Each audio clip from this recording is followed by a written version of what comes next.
If you're thinking about changing out some hardware in your cabinets, namely the hinges, here's some issues that you may have, as we're having them right now on putting these new hinges on old cabinet doors. Take a look. Let's go take a look, see what we are working on in this house here in Barrington. All right, we are changing out some hinges on this job in Barrington. So we repainted all these kitchen cabinets, boxes, everything got repainted. It was an off-white, and we went to Chantilly lace. The island is something, I don't remember what the color is.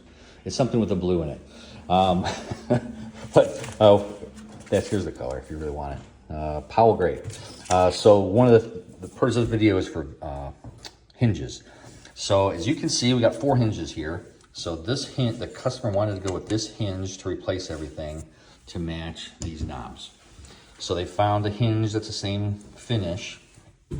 Originally, this was the hinge that they took off. So when we took this hinge and we put it to there, well, everything looked okay, so we didn't really think there was gonna be that much of a deal. The one thing I didn't pay attention to were hinges that were painted, and some of them were overlapping. So I didn't see it when we were doing our walkthrough. And the other thing we didn't find out till we were putting them on is some of them had this little bow. So we're not 100% sure, but we're pretty confident that someone cut some of these off. We don't know. When replacing these hinges, however, the one thing we found out the hard way is we're putting these hinges on there, even though these hinges look almost exactly alike, when you put them next to each other this way, even though it's got the similar standoff, it's off just a little bit. So this one has a little bit more. And then when we put them together this way, you see it like that. When we put them next to each other where they go on the cabinet itself, this hinge actually was a little bit thicker where it stood off a little bit from this last bend was. It wasn't as crisp as this nickel one. So when we went to put on doors, and the best example was this blue one. When we put these doors on, they butted up really, really close. So we actually had to play with these hinges, move them over in order to get these doors to close where they needed to be. And those two touch.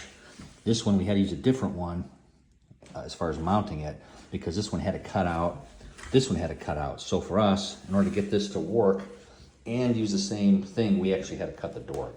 So we actually had to cut the inside of this door, mill that down, and we had to cut the outside of this door in order to get this door to close and stay level, because otherwise it wasn't going to work. So back to the hinges.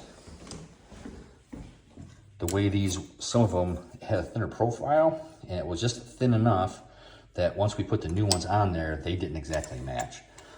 So we learned the hard way. It added about, I think we're figuring about 20 hours extra in order to get this new hinge to put back on here. Because the other issue, we thought the holes were the same. I figured the hardware was gonna be the same. We didn't have any, so we didn't know. This is the old screw that came off. This is the new screw that got put on.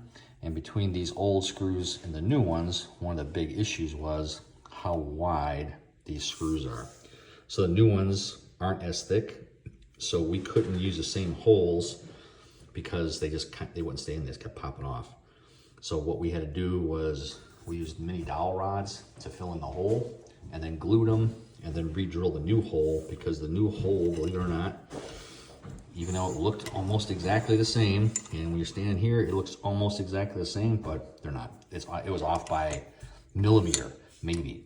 But it was enough that we had to make sure we filled old holes and then put wood glue with the dowel to re-drill to make sure it looked good and to make sure they all lined up. So that was our experience with replacing some of these old hinges. Even though they looked similar when it was all on there, they weren't. And even here, you can kind of see it, but just kind of beware when you're replacing hinges. You're gonna get close, but you're not gonna get exact.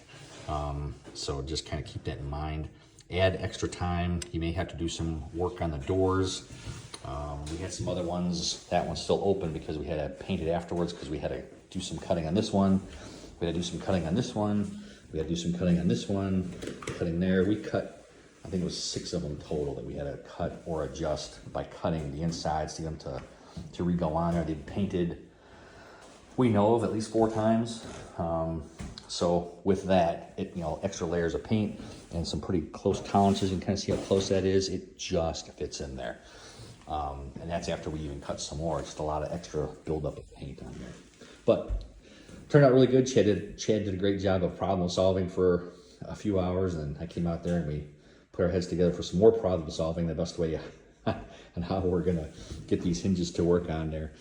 So if you got questions on replacing hardware, painting your kitchen cabinets, knobs, handles, whatever, give us a call, post your question here, we'll get to it. May even get another video and put you on there to solve your question personal as possible. You guys have a great day, and God bless.